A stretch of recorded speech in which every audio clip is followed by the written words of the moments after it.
आवाज येतोय माझा? खूप कमी येतोय, खूप कमी येतोय. नर्मदे हर. आम्ही आता निघालोय, स्टेशनवर पोहोचलोय. आमची ट्रेन होती सकाळची 10 वाजता. लेट झाली आहे, 5 तास लेट झाली. आम्ही 7 तास म्हणजे तसं आम्ही इथं 8 वाजता पोहोचलो. मग आम्हाला एक रूम घ्यावी लागली त्याच्यासाठी. 5 तास आम्ही रेस्ट केला एका गेस्ट हाऊसवर आणि आता इथं आलोय. आणि अजूनही ट्रेन आलेली नाहीये, तर वाट पाहतोय ट्रेनची आता. ॲक्च्युली आहे ना 4 वाजलेत आता. आम्ही सकाळी इथं 8-8:30 वाजता पोहोचलो होतो. सो इथं आल्यावर मेसेज आला त्यांचा की ट्रेन 5 वाजता आहे संध्याकाळी 5 वाजता. सो मग म्हटलं तसंही 5 आणि ते 2 7 4 9 तास होते आपल्याकडं. मग म्हटलं जाऊ दे, मग कशाला इथं टाइमपास करत बसायचंय. नाही, बरं झालं. आणि चांगलं गेस्ट हाऊस मिळालं ते पण. आम्ही तिथं रेस्ट केला, जेवलो आणि इकडे आलो. आता 4 वाजलेत. आता बघू ट्रेन कधी येते. 5चा टायमिंग आहे. तरी ट्रेन आलेली नाहीये. आलं की तुम्हाला आता दाखवतो. आणि माझं गेटअप बघा. बऱ्याच जणांची विचार होतं की मी ओढणी नाही घेतली, तर मी हा जो पंचा आहे ना, हाच ओढणी म्हणून वापर करणार आहे. आणि टॉर्च मी ह्याच्यात ठेवली आहे का माहित नाही. ठीक आहे आहे. टॉर्च ठेवली आहे, बॅगेत ठेवली आहे. चला आता फायनली आमची ट्रेन निघालेली आहे. ते पण किती वाजता? 5:40. त्यांनी बरोबर तेवढाच टाइम लावलेला. पेशन्स बरोबर खिलवाड झालाय आमच्या. काहीतरी प्रॉब्लेम झालेला त्याच्यामुळे निघाली नाही. तरी थांबली परत, अजून निघाली नाही बघा. स्टॉप घेत जाणारी बहुतेक मला असं वाटतं. हे झोपलेत बघा कसे, फुल वैतागलेत.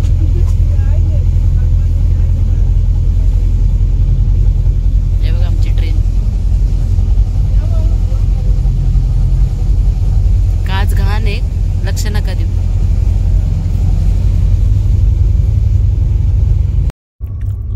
सो मंडळी, मस्तपैकी ट्रेन मध्ये आमचं खाणं चाललंय. 1 नंबर चहा आलेला आहे. किती वाजलेत बघ रे? 8 वाजले. हा, 7:44. 7:45 वाजलेत. आणि माझ्या सासू सासऱ्यांनी हा डबा आम्हाला दिला होता. त्याचा फार उपयोग झालाय सकाळपासून. आणि आता ट्रेन मध्ये हा चहा मिळालाय. 1 नंबर क्वालिटी चहा. म्हणजे अप्रतिम. चटणी ना 1 नंबर झाली. 1 नंबर झाली, खरंच सही. आणि आता हे वरपून आता आम्ही डायरेक्ट ढगात जाणार आहे. खूप धावपळ झाली सकाळपासून खूप धावपळ झाली. आणि मेन म्हणजे हे झोपले नाही, मी तरी झोपले होते. चला डायरेक्ट भेटूयात आता पहाटे. सो मित्रांनो, आता सकाळचे 6 वाजलेत आणि आम्ही खंडवा स्टेशनला पोहोचलोय. ऍक्च्युली ठीक आहे, आपली सोय केली आहे यांनी ह्या ट्रेनमध्ये, तेच महत्वाचं आहे. कारण बाकीच्या सगळ्या ट्रेन फुल होत्या.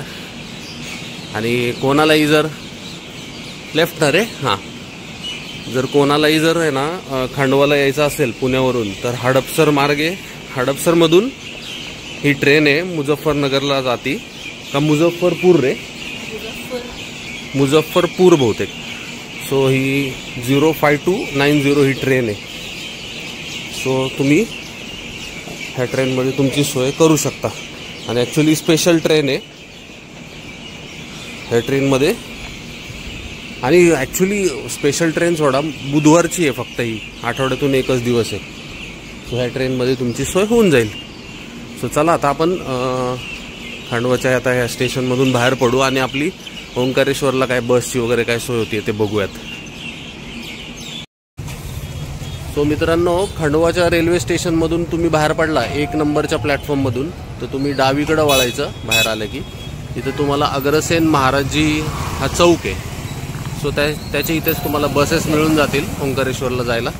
चला आपण पण बसू आता बसमध्ये आणि निघू.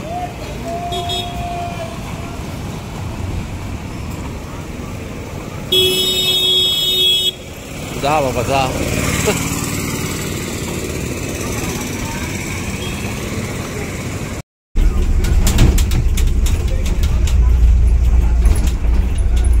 ॲक्च्युली डायरेक्ट आहे ना आम्हाला ओंकारेश्वरची बस नाही मिळाली. सो आम्ही आता मोरटक्क्याला चाललोय आणि तिथून मग आपण रिक्षा वगैरे करू. शांत झोपलेलं खंडवा शहर मस्त आहे ना. चांगलं मोठं आहे रे. झोप झाली का? चांगली खोकते अजून ती. सो मंडळी, आम्ही आहे ना खांडवावरून मोरटक्क्याची बस घेतली, कारण ओंकारेश्वरला डायरेक्ट बस लगेच नव्हती मिळणार, 2 तासांनी होती. सो मोरटक्क्याला उतरलो, तिथे 110 रुपये घेतले त्यांनी पर हेड. आणि आता मोरटक्क्यावरून आम्ही आता ओंकारेश्वरला चाललोय. आपली अशी टुकटुक केली आहे, तर पर हेड 100 रुपये. म्हटलं ठीक आहे, जाऊ दे चला.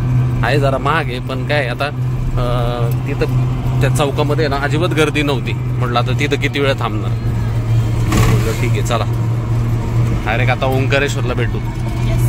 नर्मदे हर. तर मित्रांनो, 1 तासापूर्वी आम्ही इथं आश्रमात पोचलोय गजानन महाराजांच्या ओंकारेश्वरला. इथं ते ऑफिस आहे, जिथं आपण शिफारसपत्र देऊन आधार कार्ड वगैरे देऊन त्यांचं ओळखपत्र घ्यायचं की आम्ही पायी परिक्रमा करतोय. आणि हे बघा, इकडे आलो की इथं गजानन महाराजांचं मंदिर आहे, सुंदर असं. गजानन महाराज, मला माहीत नाही तुम्हाला दिसतंय का नाही, सुंदर आहे. आणि आपण जाऊयात आता हॉलमध्ये, तिथं आपण आता आसन लावणार आहे.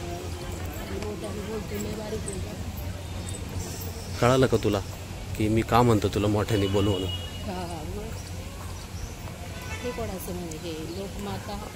अहिल्यादेवींचं. आणि इकडे जे तुम्ही बघताय ना, लोकमाता पुण्यश्लोक अहिल्यादेवींचं हे सुंदर असं स्मारक आहे. नर्मदे हर. सुंदर. आणि ह्या बाजूला मला वाटते सगळ्या रूम वगैरे, आणि इकडे जेवणाची व्यवस्था आहे ह्या बाजूला.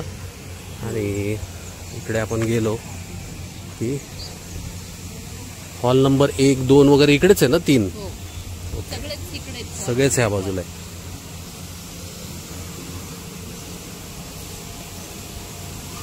आणि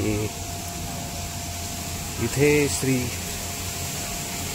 आणि इथे ना गजानन महाराज जेव्हा इथे आले होते ना ओंकारेश्वरला, तेव्हा त्यांची नाव बुडाली होती. तेव्हा साक्षात नर्मदा मैयानी त्यांची नाव बुडण्यापासून वाचवली होती आणि त्यांना म्हणजे बाहेर काढलं होतं. तर त्यांची आठवण म्हणून हे शिल्प वगैरे मस्त बनवलंय. चला, आपण आता आसन जिथं लावणार आहे तिकडे जाऊ.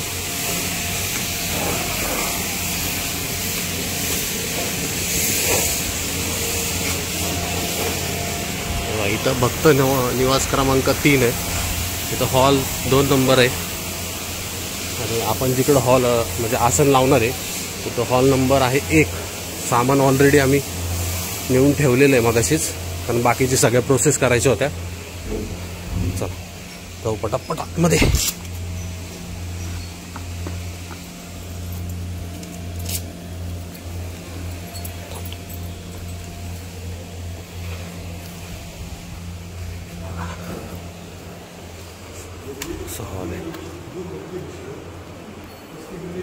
आपलं इथं मस्त आसन आहे बघा.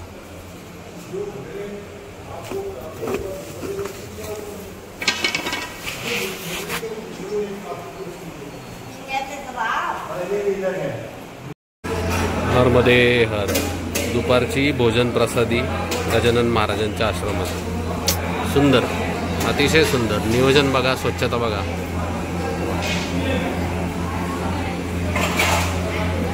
शिरा आहे, बटाट्याची भाजी आहे, आणि अजून एक कुठली तरी उसळ आहे, चपाती, भात. मस्त. नर्मदे हर.